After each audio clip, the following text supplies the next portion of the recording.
yung negative campaigning. Issue-based po tayo, katotohanan. Kung gusto ninyo ng ganyan, gusto ba ninyong pag-usapan natin kung sino sa mga buhay ninyo? Salamat kay Joa de Viva. Salamat po at may naglabas nito.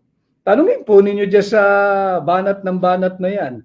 Gusto mo bang pag-usapan natin kung sino sa buhay mo si Maya Santos? Gusto mo bang pag-usapan natin yung mga pangalang Richard Cambe, yung Jennifer Jen Corpus, yung Arman Padilla, yung Zenaida Ducot? Gusto mong pag-usapan yan? Kung gusto mo, okay sa amin, pag-uusapan natin yan. At yan ay issue-based. Gusto mo bang pag-usapan natin yung affidavit nung tinaguri ang pork barrel queen na si Janet Napoles na dated 26 May 2014? Yan ba ang gusto mong tahaking landas? Kung gusto mong pag-usapan yan, pwede. Total, masyado mong minamaliit ang ginagawang mangmang. Ang sambayanan ng Pilipino, pag-uusapan natin yan. Gusto mo ng issue, pag-uusapan natin yan. Gusto mo bang pag-usapan natin yung biggest drug haul in the history of Philippine drug enforcement? Yung dyan sa Alitagtag, Batangas? Yan ang issue natin ngayong eleksyon. Ito pag-usapan natin. Di ba? Total, kamo naman, minamaliit mo yung higit na maraming Pilipino na naghihirap at karamihan nga dyan, ang mahal-mahal na nga ng bigas sa ilalim ng administrasyon mo Ang ginagawa na nga lang pang sarsa dyan suka. Minaliit mo pa yung suka. Pag-usapan natin itong isyong suka. Yung vice cam and budget report, ito pag-usapan natin. Gusto mong ganitong usapin, hindi kami sasabay sa iyong negative campaigning. Aangat namin ang level ng diskurso ng mga usaping panlipunang mahalaga. Kagaya ng yung Alitagtag drug haul. Nasaan na yan? Bakit ang tahimik mo na? Yan ang ipaliwanag mo. Alam mo ninyo mga kababayan, sa isang kampanya, dapat mong hina-highlight kung bakit ka dapat pagbigyan at tingnan at ikonsidera ng mamamayang Pilipinong katulad po ninyo doon sa iyong pinapakiusap na pagkatiwalaan kanila sa posisyong kinakandidatuhan mo. Yan po ang layunin ng kampanya. Ang isang kampanya, dapat ipakikita mo bakit kanila dapat pagkatiwalaan, pahiramin ang inyong sagradong mandato, bakit ka dapat suportahan at iboto.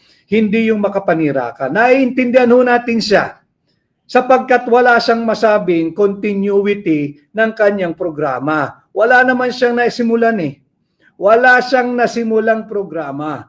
Pag-usapan natin ang issue. Sa issue pa lang yung vice cam report mo, yung anomalous, illegal, immoral, criminal, and unconstitutional bicameral conference committee report. Yan ang ipaliwanag mo. Yan ang ipaliwanag mo. Yan ang isagutin mo yung bakit meron 28 item na blanco na nung tinotal ay nagkakahalaga ng 241 billion pesos. Saan ninyo dinadala ang pera ng Pilipino? Yan ang sagutin mo, hindi yung, ako I'd like to think mga kababayan, parte ito ng kanilang diversion scheme para mawala yung usapin dito sa kanilang incompetence, dito sa kanilang corruption, dito sa kanilang kurakot. Ito po yung mga issues na hindi nila malabasan. Ipit na ipit sila, kaya ang ginagawa nila, umuopensa, umaatake ng wala sa lugar. Unprovoked, unnecessary, uncalled for. Ngayon, kami naman sa Duterte senatorial candidates, karapatan naming sumagot sapagkat hindi naman pwedeng tayo magpapagaslight at they will try to change and they're changing the narrative na sila yung punong-puno ng anomalya, maghahanap sila ngayon ng isang pamamaraan to deflect yung issue palayo sa kanila. Hindi po, well, ako personally, I can only speak for myself, bilang hakbang ng maisog, hindi po ako papayag. Hindi po ako papayag pag-usapan natin ang mga issue. Ano po yan? Yung Bicameral Conference Committee report, hanggang ngayon hindi mailabas ng House of Representatives yung enrolled bill, yung kopya ng enrolled bill. Nakakuha po tayo, ipinakita ko sa inyo nung makailang araw na meron tayong nahalukat dyan sa archive section ng House of Representatives. Unsigned po. Unsigned ng Senate President, unsigned ng Speaker of the House, unsigned ng Senate Secretary, unsigned ng Secretary General ng House of Representatives, unsigned ng Pangulo ng Pilipinas yung enrolled budget na nandiyan sa archive section ng House of Representatives. Hindi nila pwede sabihin draft yun. Gagawin na naman tayong mangmang ng kongresista ng Marikina eh. Baka sabihin na naman niya, draft yan. Archive section na yan. Archive. Ibig sabihin, taguan. Repository. Diyan pinipreserve yung mga kopya ng original authentic records, original authentic document. So yan ang ating pag-usapan. Hindi yung negative campaigning ninyo. Pwede nyo ituloy yan. At pag-uusapan nga natin, binubuhay ninyo yung issue ng pork barrel at base nga sa affidavit ng pork barrel queen tinagurian si Janet Napoles, May 26, 2014. Salamat kay Joa De Vive at kanyang pinablish yan sa kanyang pahina. Yung mga pangalang Richard Cambe, yung pangalang Jennifer Jen Corpus, yung Arman Padilla, yung Zenaida Ducot, at yung Maya Santos. Yan ang gusto mong pag-usapan. Kung gusto mo mag-negative campaign, ipaliwanag mo sa amin sino itong mga pangalang ito, anong nangyari doon sa Alitagtag Drug Hall, yung Alitagtag Drug Bus. Wala nang balita ang sambayan ng Pilipino sa pinagmalaki mo na 14 billion baka mo na halaga ng drogang nasabat. Nasaan na yan? Baka bumalik na sa kalsada. Hindi nyo na pinag-uusapan. Wala nang impormasyon ang mamamayang Pilipino tungkol dito. Ito pag-usapan natin. And then, balik tayo sa issue ng Vicecam. Huwag ho nating kalilimutan yung 117 billion pesos na pera ng Philippine Deposit Insurance Corporation. Huwag po niyong kalilimutan yun yung lahat ng mga bank, yung mga Pilipino may bangko, may deposito, may naitatabi. Importante pong alam nito, 117 billion pesos pera ng PDIC kinuha po ng Marcos administration. Sa nilalagay, syempre, pampondo ng kanilang unprogrammed appropriation noong nakaraang taon, 2024. Pinondohan yung IX, pinondohan yung ACA, pinondohan yung kanilang mga pork barrel, at kung ano pa. Hindi nga tayo kinakausap, wala nagpapaliwanag, tinatago. Yan ang hinihingi ng hakbang na maisog. Transparency, accountability, peace, and security. Kay Rolf G. Tanyola, Happy Hearts Day, Attorney Vic Rodriguez. Salamat, Rolf. Kay Duterte diehard supporters, Team Suka versus Team Sinusuka, Savage. At si Leo Lim. Fully support po kami sa inyo from Cebu. Kay Gina M. Noynay, watching from Sabah. Hello, kamusta po kayo dyan? Si Malu Ancheta, enjoy talaga kapag inutusan tayo yung sukli ibibigay. Thank you, Malu. I know you can relate. At ang dami nating nabibili pagka napapag-utusan tayo dahil nare-relax ang nanay dahil sumunod ka eh. Parang good boy pa ang dating mo. Pero totoo, nabili mo rin yung matagal-tagal mo nang inaasam. Si Elizabeth Damaso, magandang hapon po, Attorney Vic, iboboto ka namin. 5 kami sa family ko. Maraming salamat. So yun po yung issue natin, ay yung 25 billion pesos ng DBP, yung 50 billion pesos ng Land Bank of the Philippines, yung 60 billion pesos ng PhilHealth. Saan ninyo dinadala ang pera naming mga Pilipino? Gusto nyo ng issue? Yan, pag-usapan natin. Issue-based tayo. Naglagay ako ng mga notes ko rito para maganda. I'm trying to make our life tonight a little light, but it cannot be. Marami po talagang seryosong problema ang ating bansa na nangangailangan ng mga seryosong taong kayang magbigay ng seryosong solusyon. Kaya ito po dito sa ating pakikipag-ugnayan sa inyo ng live, issue-based campaigning po ang ginagawa ng hakbang na maisog. Hindi naman kami nag-resort sa negative campaigning. Natataon lang na talagang lahat ng ginawa ng administrasyong ito panay negatibo. And let me just bring this one up to you.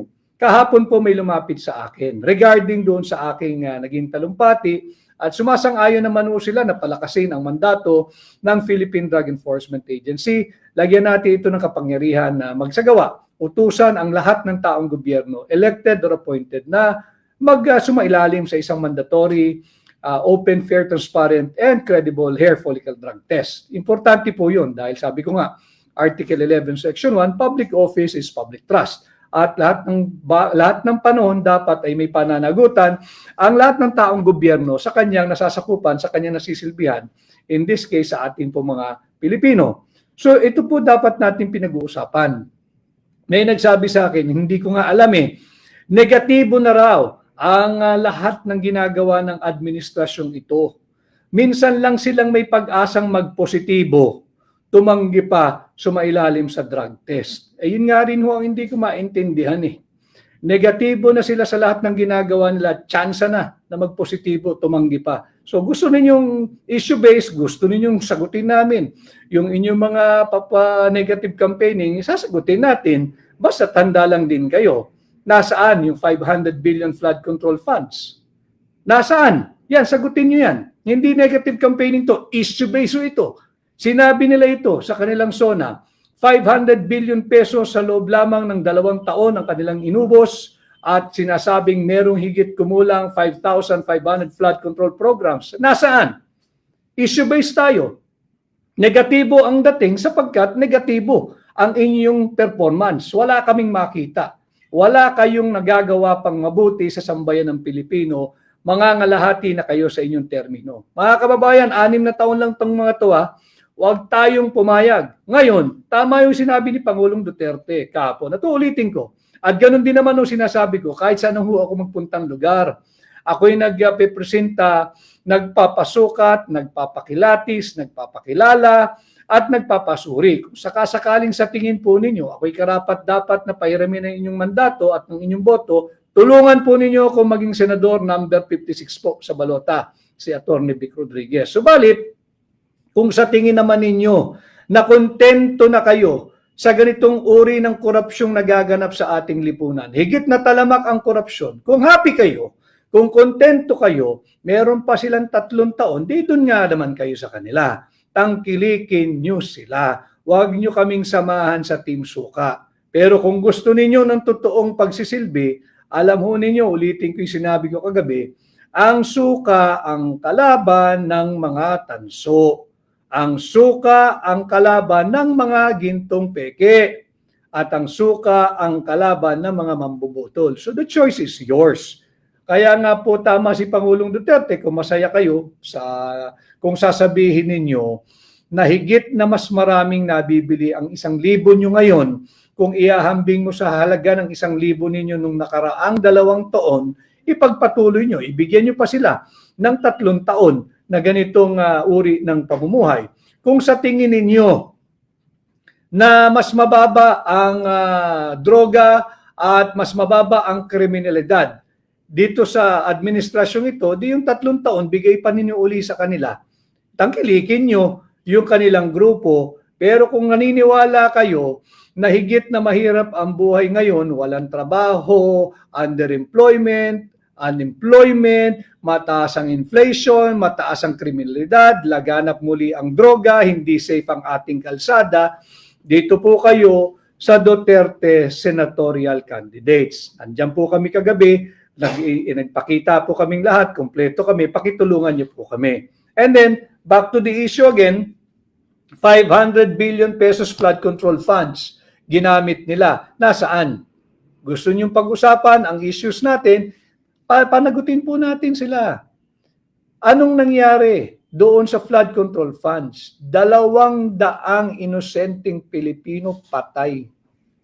200 inosenteng Pilipino patay. Nalunod sa baha dahil ninakaw yung pera para sa flood control programs. Wag